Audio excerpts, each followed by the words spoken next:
오늘은 베드로전서 4장 말씀을 저희들이 교제하도록 하겠습니다.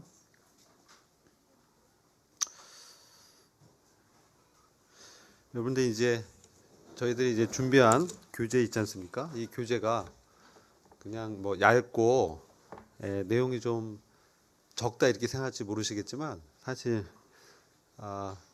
매우 엑기스 핵심적인 부분을 담고 있기 때문에 꼭 이 교재를 한번 참고하시면 베드로 전후서의 내용을 이해하실 때 유익하리라 생각이 됩니다. 4장은 역시 하나님 통치의 일반적인 원리들에 대해서 다루고 있습니다. 그래서 특별히 의를 위해 고난받는 것은 하나님의 통치와 심판과 연결되어 있다. 이런 부분을 좀 말씀드릴 것이고요. 그리고 그리스도인의 고난에 대해서 그 이후에 또 교제하는데 우리 주님의 본은 불순종하기보단 저항하기보단 하나님 뜻에 순응하셔서 죽음을 택하셨다. 이것을 말씀드릴 수 있고요. 또 그리스도인이 고난 당하는 것을 하나님의 뜻으로 여길 때, 만족히 여길 때 육신의 의지는 발동되지 않게 되어 있습니다. 이 부분이 중요하고요. 우리도 많이 고난 당하는 것을 주의 뜻으로 그 섭리 과정으로 여긴다면, 이게 이제 성경적으로는 만족히 여긴다면 이게 어렵죠. 근데 그렇게 됐을 때는 육신의 의지가 발동하지 않게 된다는 거죠.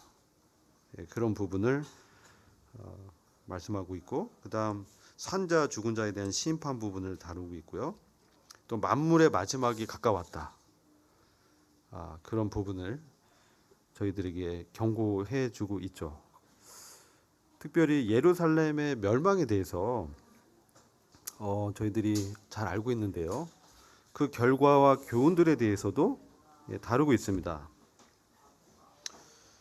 그래서 우리가 이 종말론적인 관점에서 봤을 때는 지금이 근신하고 깨어서 기도해야 한다. 그래서 우리가 현재적으로 눈에 보이는 것들에 좌우돼서는 안 된다. 그렇죠? 그래서 우리 자아, 옛사람의 의지에 이런 것들을 제어하고 하나님과의 교제에 힘써야 된다. 그런 부분도 다루고 있고, 그리스도인들의 내적 관계와 위치. 그래서 그리스도를 따르게 됐을 때 어떻게 되느냐? 바로 열정적인 사랑과 그 효과에 대해서 말씀하고 있습니다. 그리고 그리스도인의 손님 접대에 대해서 또 저희들이 다루고 있죠. 그래서 은사에 대한 부분, 그런 부분도 다루고, 주님의 이름을 위해서 받는 고난, 우리가 그리스도의 고난에 참여할 때 오히려 기뻐해라. 역설적인 말씀이죠. 그것은 그리스도가 오실 것이기 때문에 그렇다. 이렇게 말씀을 합니다. 그래서 하나님의 백성들, 하나님의 자녀들이 사실을 이 고난을 받는다는 것은 우리의 유익을 위한 것입니다. 이해가 잘 안 될 수 있습니다. 고난을 받는다는 것이 우리의 유익을 위한 것이다. 이것이 참 영적인 저희들에게 교훈을 주고 있죠. 그래서 고난과 연단 받아야 할 필요를 저희들이 봐야 되고요. 이것을 하나님의 통치의 관점에서 봐야 된다. 인간적인 관점에서 보면 안 되고, 그래서 선지자들의 고난이 다 하나님께 영광을 돌렸다. 물론 성도가 고난 당하는 것을 하나님은 기뻐하지 않으시죠. 우리 자녀, 자기 자녀가 어려움 당하면 누가 기뻐하겠습니까? 그러나 그것을 통해서 바로 우리가 영광에 동참하기 때문에 그 어떤 효과적, 어떤 섭리적인 측면에서 하나님의 통치적인 관점에서는 오히려 그것이 우리에게 유익이 된다는 것이죠. 그것을 우리에게 교훈해주고 있다는 것이고, 그리고 이제 후반부에 보면 하나님의 집에서 심판을 먼저 행한다. 이게 매우 중요합니다. 우리는 이미 심판을 그리스도께서 십자가에서 못 박으실 때 심판을 받았죠. 죄에 대해서 이미 심판을 받았습니다. 그리스도와 함께 우리가 죽었습니다.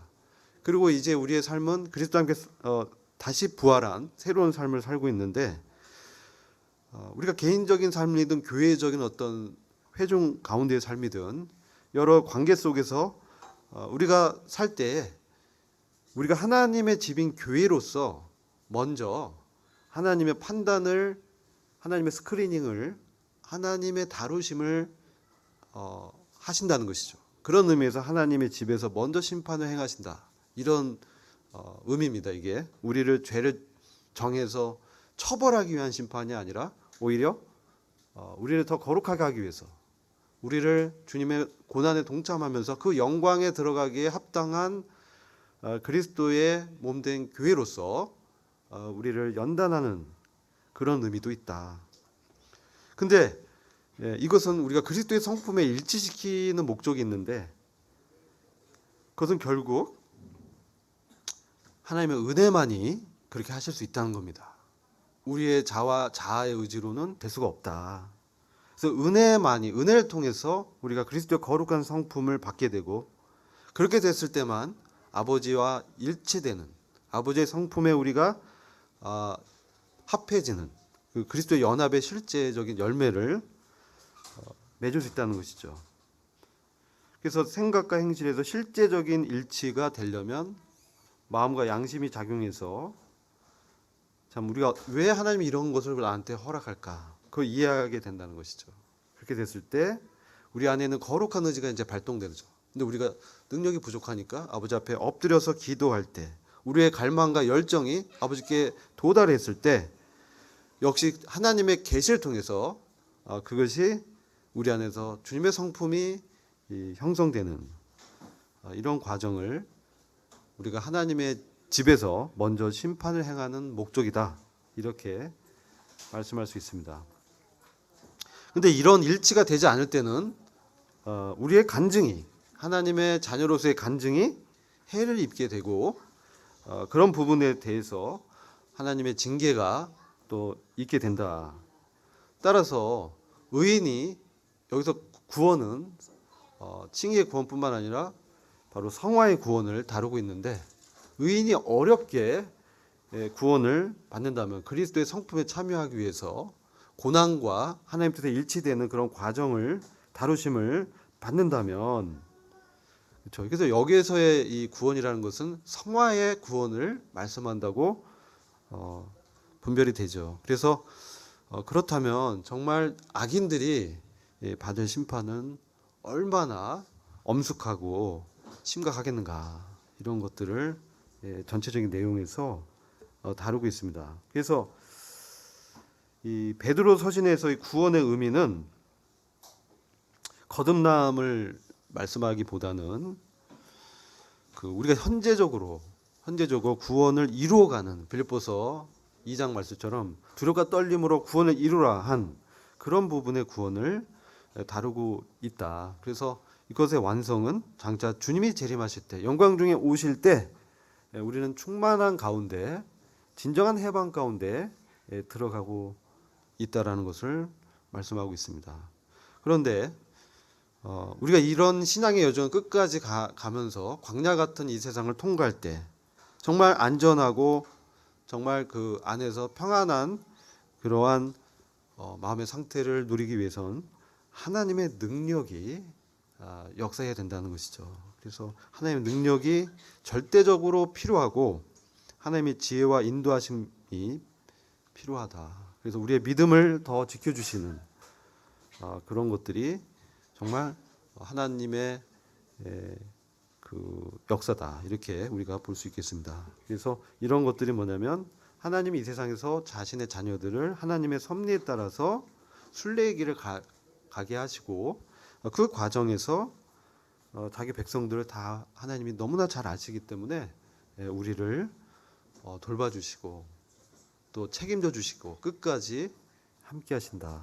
이게 우리의 믿음이라고 할 수 있겠습니다. 그래서 베드로 전서 전체 내용을 4장의 전체 내용을 말씀을 드렸고요.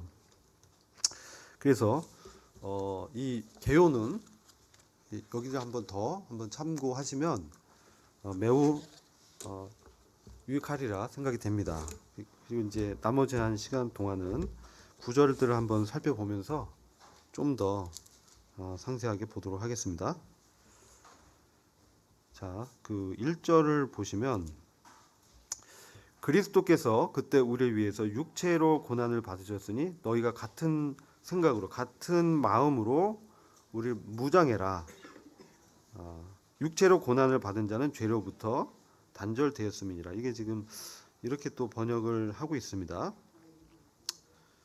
육체 고난을 받은 자가 죄를 그쳤다. 이게 죄로부터 단절시켰다. 이런 흥정역의 번역은 그런데요.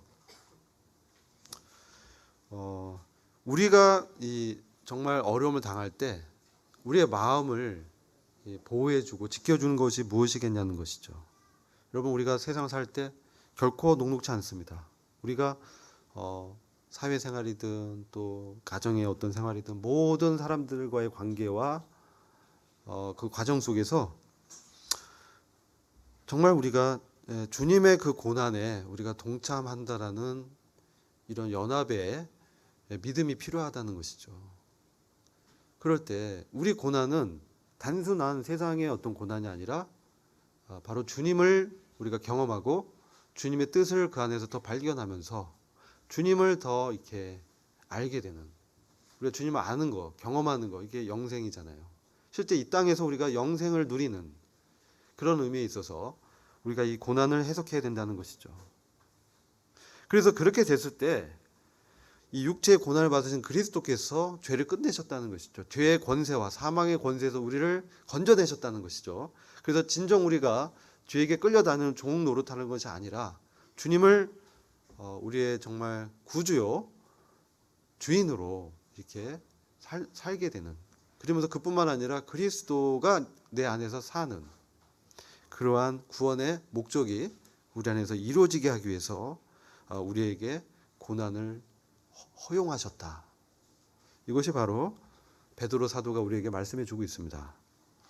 그래서 그렇게 됐을 때 그 후로는 우리가 그러한 영적인 의식을 갖고 우리 고난을 재해석하면서 마음을 새롭게 하여 변화를 받는다면 우리가 그런 고난을 주님과 함께 담대하게 통과할 수 있다는 것이죠. 그래서 그 후로는 우리가 그런 믿음을 갖고 있다면, 믿음을 그것을 갈망하고 열망하고 하나님의 능력을 정말 구한다면, 성령의 강권됨과 충만함을 구한다면 그 후로는 다시 사람의 정욕을 쫓지 않고 오직 하나님의 뜻을 쫓아 육체의 남은 때를 살 수 있게 하려고 그렇게 역사한다는 것입니다. 그러니까 우리가 이 고난을 어떻게 이해해야 되냐는 것이죠. 우리가 만일 광야에서 실패했던 이스라엘 민족처럼 내가 왜 고난을 받아야 돼? 나는 그럴 사람이 아니야. 이거 너무 억울해. 왜 나한테 이런 어려움이 있지? 이렇게 본다면 우리는 사탄의 시험에 말려들게 된다는 것이죠. 왜냐? 모든 섭리와 모든 사건과 또 사람의 관계는 우연이 아니죠. 하나님의 그 허용된 섭리 가운데 필연적으로 우리가 만나고 또 경험하는 것입니다. 그 가운데 하나님 주권을 인정하는 그것을 우리가 사실 연단되고 그때그때 우리가 주님을 붙들으면서 주님이 그 일을 할 수 있도록 능력을 구하는 것이죠. 이게 이제 육체의 남은 때를 사는 그리스도인의 생활 방식이라고 할 수 있죠. 그렇게 됐을 때 음란과 정욕과 술 취함과 방탕과 연락과 무법한, 이것이 이제 우상숭배죠. 그런 우상숭배를 했던 것은 이미 지나간 때 족하다. 이미 너무 충분하게 했기 때문에 더 이상 그렇게 하는 것은 의미가 없다. 오히려 마이너스다. 손실이다. 시간 낭비다. 그렇기 때문에 우리는 그러한 그리스도와 연합한 그러한 놀라운 신분을 가진 그러한 자녀로서 이렇게 살 때 세상은 어떻습니까? 이해를 못하죠. 이해를 못합니다. 이 좋은 거를 왜 안 해? 왜 이 좋은 술을 왜 안 마셔? 너가 인간이냐? 뭐 이런 사람으로서의 그런 그거를 왜 안 하냐? 인간미가 없다. 재미가 없다. 뭐 이런 얘기들을 많이 들으시죠? 그런데 그건 너무나 당연한 겁니다. 그래서 4절에 이러므로 너희가 저희와 함께 그런 극한 방탕에, 그렇죠? 그들과 함께 같은 방탕에 휩쓸리지 않은 것을 그들은 이상하게 생각합니다. 그리고 때론 우리를 비방합니다. 뒷담화합니다. 네. 이게 그리스도인의 받는 고난이죠. 영적인 고난, 육체적인 고난이 또 있습니다. 소외당하고 정보 차단을 당하고, 예. 그러할 때 우리는 5절이 위로가 되죠. 저희가 그런 사람들은 산자 죽은 자 심판하기를 예비하신 자에게 직구할 것이다. 하나님의 심판을 받게 된다는 것이죠. 여기 산자 죽은 자는 육체적으로 산자 죽은 자를 말씀할 수도 있지만 영적으로 이것은 영적으로 살아있는 자와 영적으로 죽은 자를 심판하는 그러한 우리 하나님 아버지의 심판을 말씀한다고 분별이 됩니다. 이를 위하여 죽은 자들에게도 복음이 전파됐다. 자, 죽어있는 상태의 복음을 전파했다는 얘기가 아니라 영적으로 죽은 사람들에게 복음이 전파됐다는 것이죠. 그렇죠? 제가 잘못 말씀드렸어요. 이 죽은 자들이라는 뜻은 그런 의미가 아니라 과거에 이제 우리가 구원을 받았는데 지금은 이제 죽어 있는 육체가 죽어 있는 사람들이 있잖아요. 우리의 선조들. 그들은 이제 육체로는 하나님의 사람처럼 육체로는 사람처럼 심판을 받았다는 것이죠. 육체는 한번 죽는 것은 정해졌잖아요. 그래서 사람처럼 심판을 받는 것은 너무나 당연한 거죠. 한번 죽는 것은 정해졌기 때문에. 그러나 우리 영으로는 하나님처럼 그 부활한 그리스도처럼 그 부활한 삶을 살게 하기 위해서 우리가 복음 전파를 받았다는 거죠. 근데 물론 이제 우리가 아니라 이제 우리 선조들을 얘기하는 거예요. 그래서 죽은 자들에게도 복음이 이미 전파됐다. 이렇게 해석을 할 수 있습니다. 그래서 우리가 영으로는 하나님처럼 산다는 거.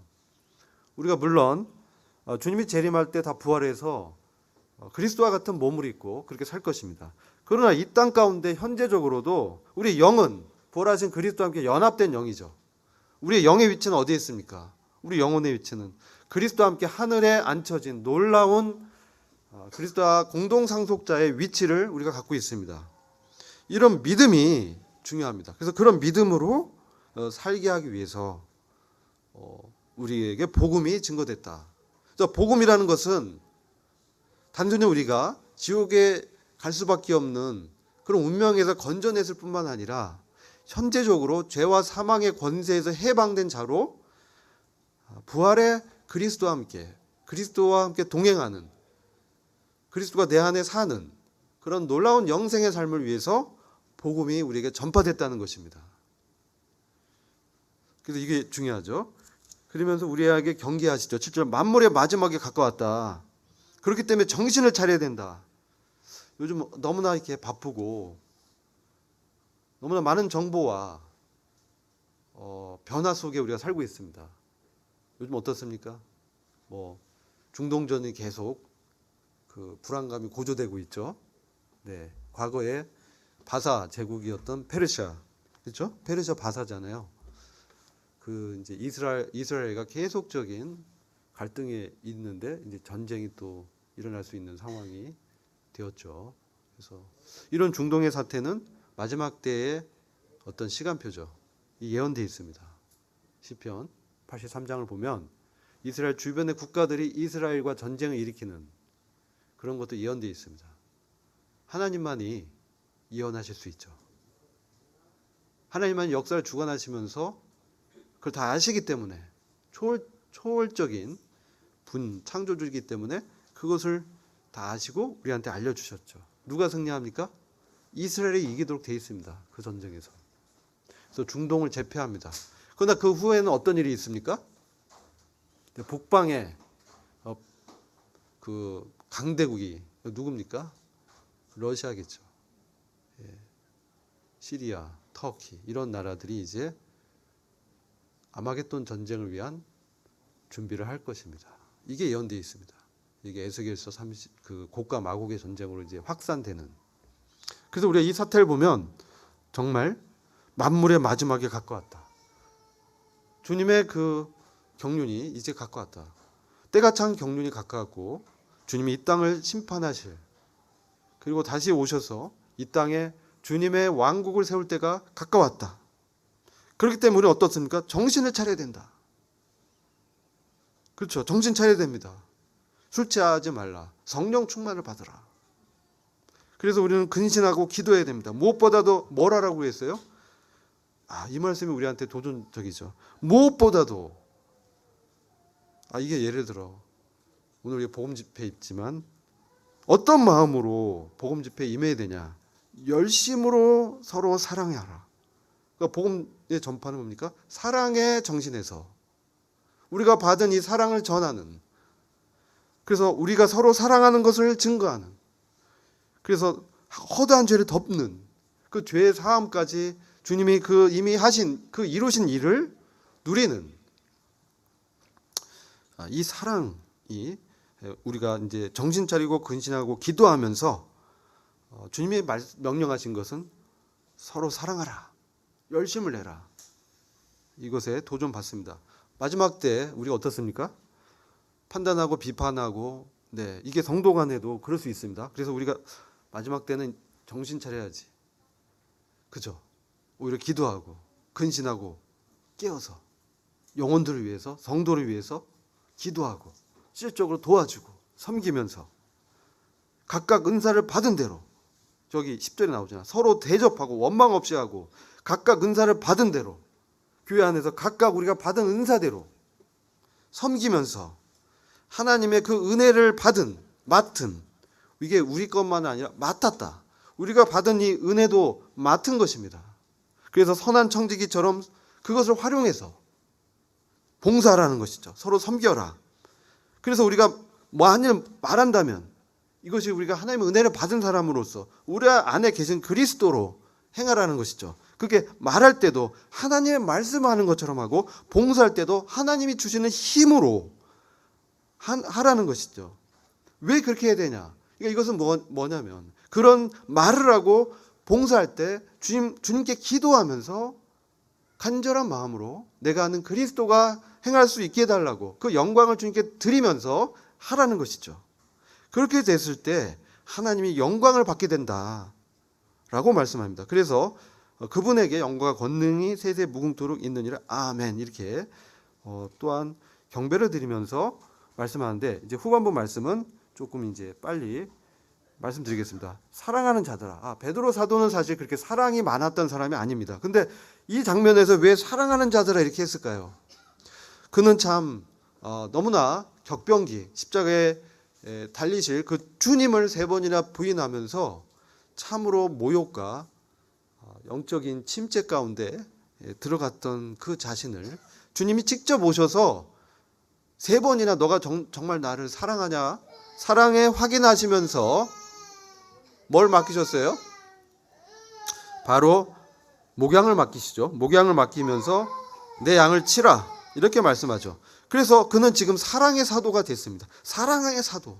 그렇게 다혈질적이고 나서기를 좋아했고 자기를 드러내기를 좋아했던 수제자라고도 하지만 베드로 사도가 이제 그 형제들을 돌보고 사랑을 나누는 사랑의 사도로서, 마지막에 다 사도들이 불같은 성정의 다혈질적인 그런 사도들이 변화를 받아서 어떻게 그렇게 주님의 함께 하심을 경험하면서 그들의 성정이 이제 그리스도를 닮은 성정이 이제 나타나는 것이죠. 그래서 너희를 시련하고 오는 이 불시험을 이상하게 생각하지 말아라. 우리가 이 땅 가운데 사는데 고난을 받지 않을 수가 없습니다. 때론 나의 자녀에게, 또는 나의 가까운 사람에게, 또 나 자신에게도 어려움이 옵니다. 이거 이상히 여기지 말라. 오히려 오직 너희가 그리스도의 고난에, 주님의 그 고난에 당하실 때 그 마음을 한 번 더 알아보고 주님께 더 나가게 하시기 위한 과정이다. 그래서 오히려 즐거워하라. 역설적으로 기쁘게 여겨라. 야, 어떻게 고난 받는 사람한테 이런 말을 할 수 있죠? 근데 이게 영적인 사실이라는 것입니다. 그래서 우리는 고난을 재해석하면서, 왜? 그분의 영광이 나타날 때 우리가 정말 말할 수 없는 그 기쁨과 즐거움 가운데 정말 들어갈 것이기 때문에 그것을 바라보는 소망으로 내가 지금 당하는 고난을 당할 때 오히려 하나님 나한테 어떤 너무나 더 좋은 것을 주시려고 하는구나, 이렇게 생각을 완전히 바꾸라는 것이에요. 근데 이게 잘 안 바뀌죠. 내 육신은 아니야 막 이렇게 하기 때문에 그때 기야 이러면서 그런 옛자는 죽었다. 주님 저에게 이 어려움을 이길 능력을 주옵소서. 성령으로 충만케 하옵소서. 이렇게 우리는 아버지께 끼어서 기도해야 될 것입니다. 그렇게 됐을 때 정말 이렇게 나죠. 너희가 그리스도의 이름으로 욕을 받으면 오히려 복되도다. 더 큰 상이 있다는 것이죠. 원수 갚기를 주님께 맡기고 선으로 악을 이기는 나를 어렵게 하는 자를 오히려 위해서 기도하면서 구원을 위해서 주님 모르기 때문에 그렇구나.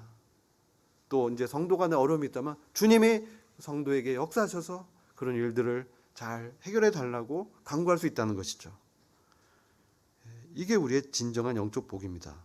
그래서 영광의 영 곧 하나님의 영이 너희 위에 계심이라. 하나님의 영이 우리 위에 계시면서 살피시면서 다 아신다는 것이죠.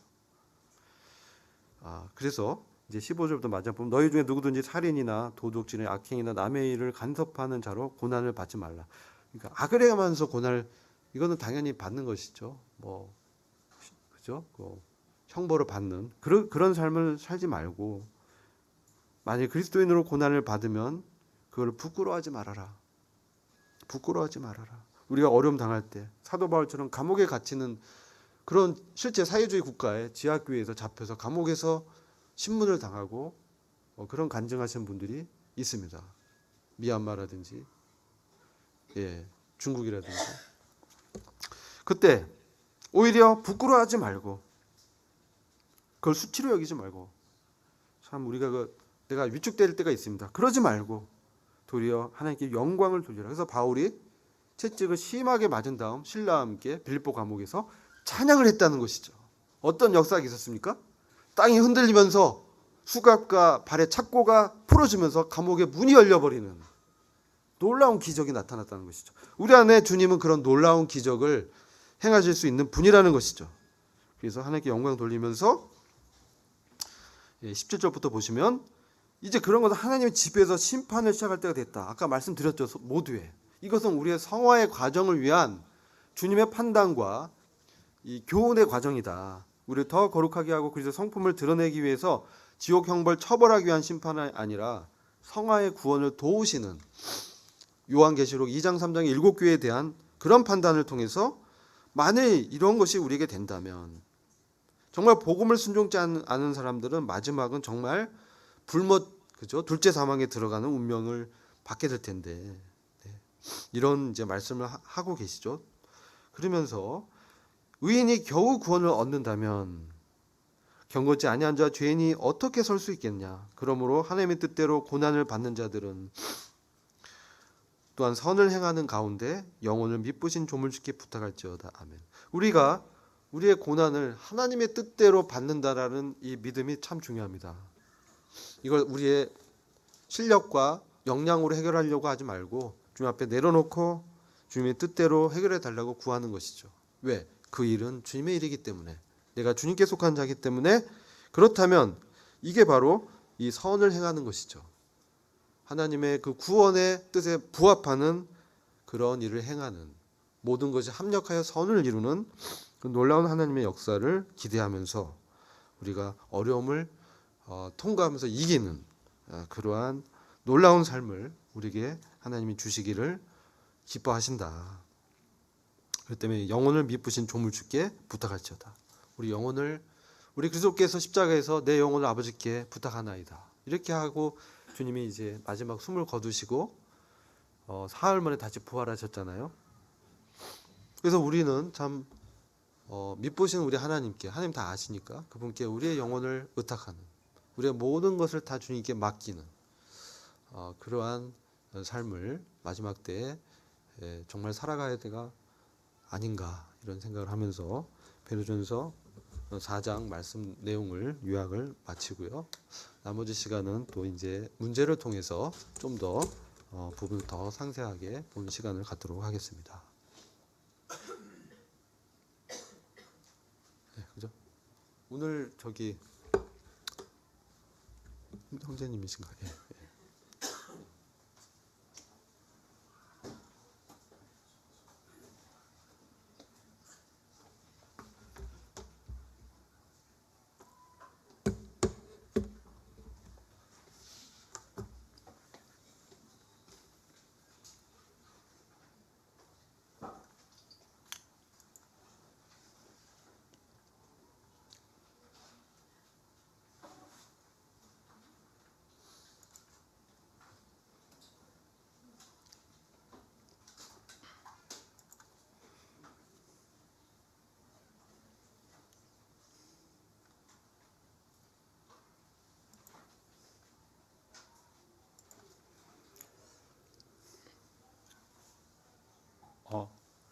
이 공유가 안 되네. 우리 형님 나와서 좀 공유 좀 부탁합니다.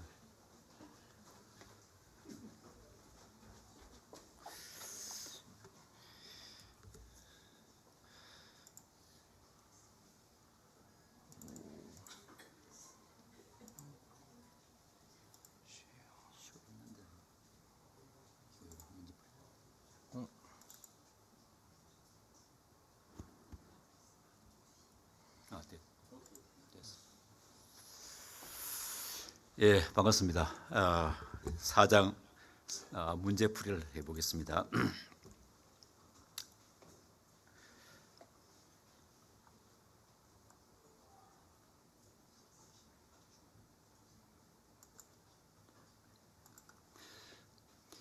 예, 1번 문제는 그 육체 고난을 받은 자는 죄를 그쳤으니라는 말씀은 내가 겪는 어려움이나 질병 등을 죄와 싸우는 기회로 삼는데 어떤 통찰력을 줍니까? 라는 그런 질문입니다. 그래서 죄와 육체 고난을 끊었다 이렇게 말씀했는데 죄를 그쳤다는 말은 죄와 관계를 끊었다는 그런 의미가 있습니다. 브레이크 끊었다 이거죠. 베드로는 이 그들의 고난을 감수하는 이유를 설명하면서 고난을 감수하는 것은 죄악된 삶과 단절했다는 증거로 보았습니다. 그 중요한 점은 고난을 겪는 자는 겪은 신자는 마치 고난을 겪은 후에는 전혀 죄를 짓지 않는 것처럼 고난을 그쳤다는 것이 아니라 죄 없는 완벽함을 달성했다는 의미도 아닙니다. 이 고난을 감수하기로 결심한 사람들은 믿음 때문에 그 조롱과 모욕을 기꺼이 견디는 사람들은 죄와 관계를 끊었다. 이제 죄와 관계를 끊었다는 그런 이제 의미를 가지고 있답니다. 그래서 그들은 불신자들의 그 불법적인 활동, 방탕함이나 정욕과 술 취함과 또 우상 숭배에 참여하는 것을 그쳤고 또 불법적인 활동에 참여하지 않음으로써 불신자들이 그 하는 비방을 견뎠기 때문에 죄와 관계를 끊었다는 그런 의미를 가지고 있습니다. 이 고난을 감수하려는 그런 결심은 새로운 삶의 방식에 대한 열정을 드러낸다고 말하고 있습니다. 새로운 삶에 대한 열정, 죄된 삶이 아니고 그래 그 삶은 아직 완벽하지는 않지만 그여전히 아직도 부족한 점이 많지만은 불신자들과는 완전히 이제 다른 그런 삶을 사는 것이라고 볼 수가 있습니다. 자, 이번 문제는 과거의 잘못된 삶의 습관에서 방식에서 완전히 벗어나 하나님의 뜻을 살기 위해 나는 오늘 무엇을 결단해야 합니까? 결단에 대한 얘기를 하고 있습니다. 이 베드로가 묘사한 대로 그 죄를 짓는 데는 우리가 완벽한 능력이 있습니다. 여러 가지 이 죄의 유혹이 많잖아요. 바깥에는 유혹이 많은데 예수님께서도 그런 유혹을 당하셨습니다. 그래도 이 감각적인 세상의 완벽한 모습은 우리가 더 미묘한 형태로 나타날 수 있습니다. 사실 우리는 우리 생활 속에 이러한 죄의 유혹이 상당히 많이 스며들어 있습니다. 그 유행을 따라가려는 그런 패션이든지 매력적인 모습을 되려는 욕심이든지 멋지게 되려는 그런 욕망조차 이 다 자기 중심적인 동기로 오염되어 있습니다. 이런 육신적인 싸움은 끝이 없기 때문에 사도 베드로는 우리에게 결단을 하라 이렇게 말하고 있습니다.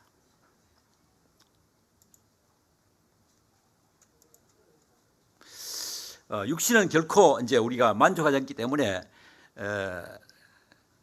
만족하지 항상 우리 부족하다는 것을 우리가 가르쳐주고 있습니다. 그래서 우리가 육체의 욕망에 대해서는 우리가 아니요 그런 발동이 생길 때는 아니요 하고 우리가 단호하게 우리가 끊어야 된다는 것을 보여주고 있습니다. 그래서 이 육체와의 싸움은 우리 육신과의 싸움은 끝이 없기 때문에 사도 베드로는 우리에게 결단하라고 요구하고 있습니다.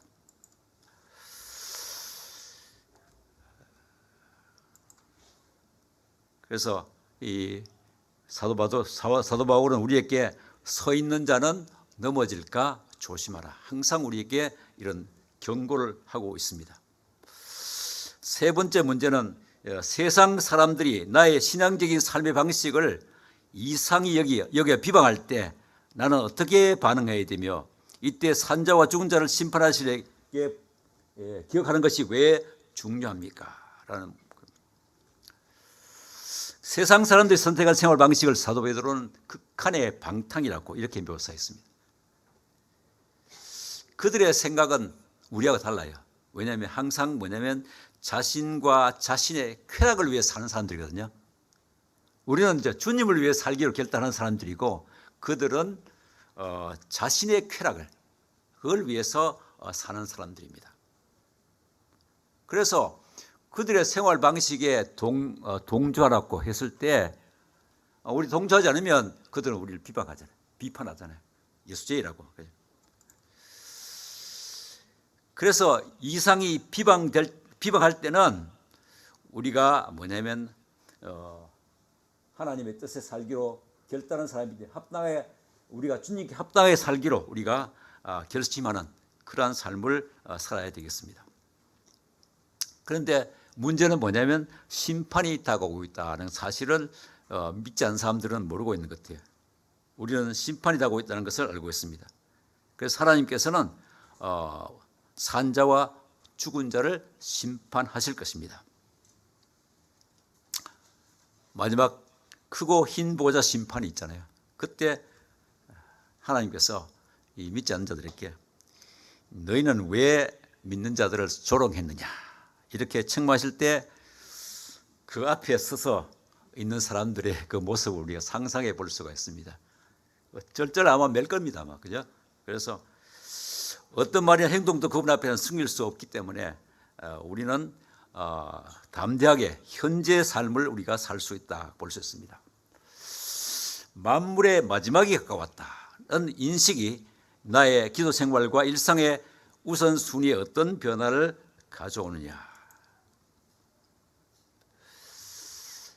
그리스도의 강림과 세상 종말에 대한 질문은 초대교회 이후에 믿는 자들의 마음속에 아주 중요한 그 문제로 자리 잡아왔습니다. 주님께서 부활하신 후에 제자들과 모였을 때 제자들의 마음속에도 주님의 나라를 회복하심이 이때니까 이렇게 질문했습니다. 그때 예수님께서 이 때와 시기는 하나님께서 자기 권한에 두셨기 때문에 너희 알 바이다. 때와 시기에 대해서는 신경 쓰지 마라. 오히려 너희는 땅끝까지 이르러 내 증인이 되라. 오히려 복음 전파에 집중해라. 이렇게 말씀하신 것을 볼 수가 있습니다. 그래서 주님의 강림이 혹은 주님의 재림이 가깝다는 우리말을 종종 듣지만은 주님의 강림하신 이유는 우리가 할 의무가 있다. 우리의 삶의 우선순위는 증인이 되는 것이다. 또 복음을 전하는 것이다. 우리가 오늘 또 오늘 이제 복음 집회를 가지고 있는데 이게 바로 우리의 삶의 최우선 순위다는 것을 성경은 우리에게 가르쳐 주고 있습니다. 그런데 우리가 주님의 강림에 대해서는 바른 이해가 필요합니다. 종말에 대해서 우리가 바른 이해가 필요하다. 데살로니가전서 5장 1절 보면 그 때와 시기에 관해서는 여러분에게 쓸 필요가 없습니다. 주의 날이 도적같이 올 것이라는 것을 여러분 자신도 자세히 알기 때문이다. 또 사람들이 평화롭다, 안전하다 말할 때 임신한 여자에게 산통해 놓은 같이 멸망이 갑자기 이른다. 여기서 그 주의 날이 도적같이 올 것이다. 도적같이 온다는 것은 우리가 주님의 날이 올 것을 예상합니까? 못합니까? 못하죠. 도적은 갑자기 닥치기 때문에 우리가 재림이 임박했다. 우리가 이제 과거 2000년 전보다는 훨씬 더 가깝지만은 임박했다고 우리가 표현하는 것은 나는 잘못됐다 이래 보고 있거든요. 하나님의 예언 달력에 보면 우리가 앞으로 닥칠 두 가지가 있습니다. 교회의 휴거와 또 대환란과 예수 그리스도의 재림이 있습니다. 요걸 더 상세하게 보면 그리스도의 그 공중 강림, 이거는 돌발적입니다. 아까 했지만 밤의 도적같이 언제 올지 몰라요. 그래서 우리는 이런 언제 오는 것에 대해서는 신경 쓰지 말고, 그래서 뭐냐면 복음 증거에 우리가 집중해야 된다.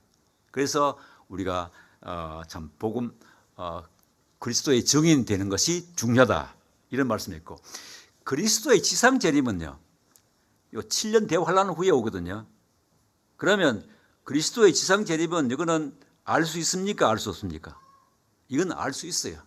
7년 대환란 오면 이건 이제, 그래서 우리 그리스도인들은 이 재림에 대해서 임박했다는 것에 대해서 생각할 필요가 없이, 임박했다는 표현은 적합한 표현 아니다. 제가 볼 때는 오히려 뭐냐면 언제든지, 휴거는 언제든지 일어날 수 있는 돌발적 사건이기 때문에 우리는 임박했다는 그런 표현보다는 우리가 현재 복음 증거하는데, 우리 삶에 더 충실하는데, 그런데 우리가 더 집중하는 것이 더 합당하지 않겠느냐. 그런, 우리 이제 박근혜님이 주님의 재림 임박했다, 이런 식으로 이제 가끔씩 이제 말씀하시는데, 이 표현은 내가 볼 때는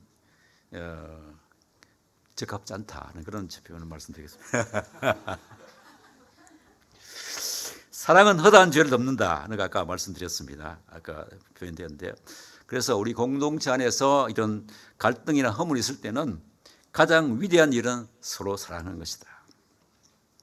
자, 사랑은 우리가 어떻게 나타날 수 있느냐? 오른뺨을 때리거든 왼뺨을 달라대라. 그죠? 또 다른 사람의 눈에 티를 보거든 자신의 둘보를 제거해라. 또 70번씩 7번 용서해라. 또 우리의 죄를 죄진 자를 사해 준 같이 우리 죄를 용서해 달라. 이 사랑은 뭐냐면 결국 용서로 나타나지 않겠느냐, 저는 그렇게 생각합니다. 그래서 이 사랑은 우리가 허다한 허물을 덮는다, 이렇게 말씀하고 있습니다.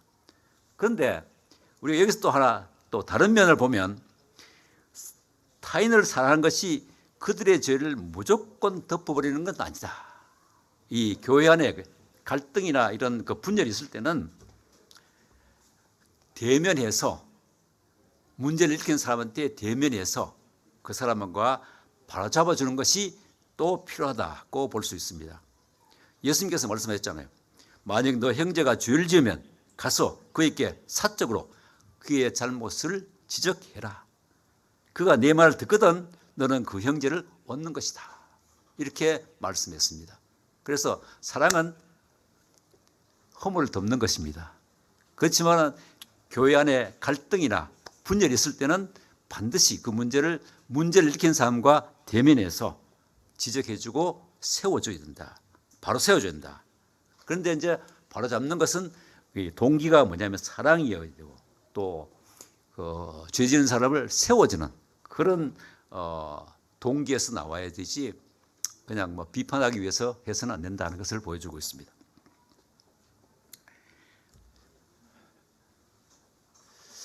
내가 받은 은사를 하나님의 여러 가지 은혜를 맡은 청지기같이 어떻게 사용하고 있습니까?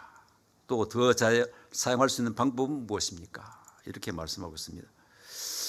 그래서 이게 뭐 여러 가지 있습니다만은, 우리가 은사는 우리 성도들을 세워주는 그런 목적으로 은사를 사용해야 된다는 것을 말씀해 주고 있습니다.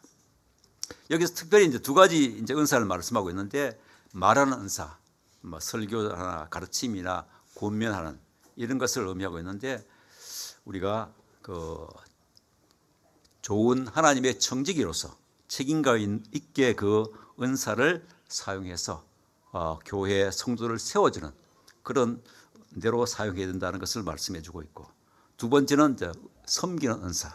그래서 이런 이제 섬기는 은사는 누구나 다 할 수 있잖아요. 그렇지만 여기서 말하는 아마 섬기는 은사는 특별하게 하나님의 능력으로 섬기는 것을 말씀해 주고 있다고 볼 수 있습니다. 그 다음에 나에게 닥치는 불시험, 불같은 시련을 이상일 일 당하는 것 같이 여기지 않고 그리스도의 고난에 참여하는 것으로 즐거워한다. 하는 것은 어떤 믿음의 자세를 요구합니까? 그 2000년간의 그 기독교 교회사를 보면요, 기독교로 개종하는 것은 순교를 각오하는 그런 믿음이었어요. 우리가 뭐 카토콤의 순교자라든지 이런 그 믿음에는 항상 대가를 지불했다는 것을 볼 수 있습니다. 우리 그림에 보다시피 이게 초대교회 때 당했던 우리 선조들이, 믿음의 선조들은 죽음을 각오했어요. 저런 그 콜로세움에서 죽음을 각오하면서. 그래서 우리도 이런 그 고난의 정도가 우리는 다르지만은 이렇게 뭐 순교까지가 필요 없지만은 그래도 그리스도인이 된다는 것은 고난을 각오해야 된다. 왜냐하면 이제 그 세상 사람들과 우리는 세계관이 다르죠. 가치관이 다릅니다. 우리가 지향하는 목표, 가는 방향하고 또 세상 사람들이 가는 방향이 다르기 때문에 우리는 세상에는 뭐냐면 그 대다수가 믿지 않는 사람이기 때문에 믿지 않는 사람들에게 우리가 그런 비난과 고난을 당할 수밖에 없다는 것을 말씀해 주고 있습니다. 그리스도인이라 고난을 받으면 부끄러워하지 말고 도리어 하나님께 영광을 돌리라. 이런 직장이나 사회에서 신앙 때문에 어려움을 당할 때 어떤 용기를 주느냐. 아까 말씀드렸습니다. 그래서 우리는 고난을 각오해야 된다. 또 고난을 직시해야 된다는 것을 말씀해 주고 있습니다.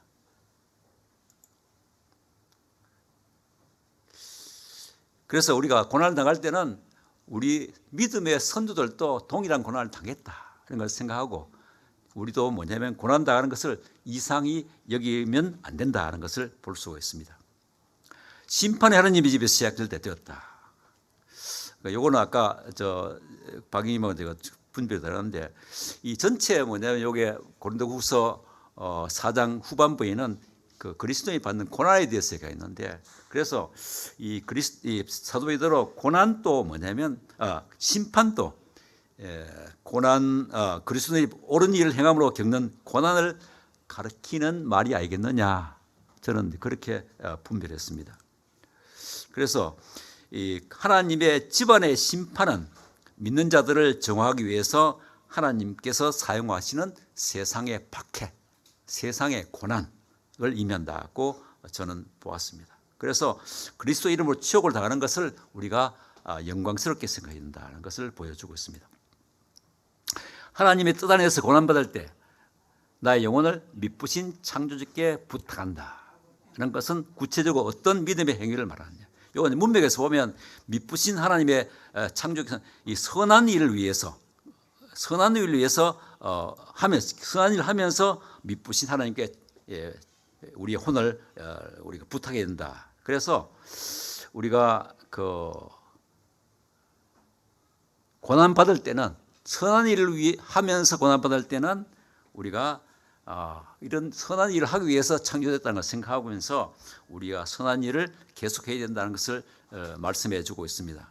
나의 영혼을 미쁘신 창조주께 부탁한다는 것은 하나님을 신뢰하는 가운데 선한 일을 계속하는 것이다. 우리는 어떤 박해나 고난이 닥치더라도 하나님을 신뢰하는 가운데 선한 일을 힘쓰는 자들이 되라. 이렇게 선한 일을 힘쓰는 자들이 되라는 아마 권면을 사도 베드로가 저희들께 해 주시는 것이 아니겠느냐 이런 식으로 저는 이해를 했습니다. 기도하고 마치겠습니다. 은혜로우신 하나님 아버지 베드로전서 4장을 통해서 참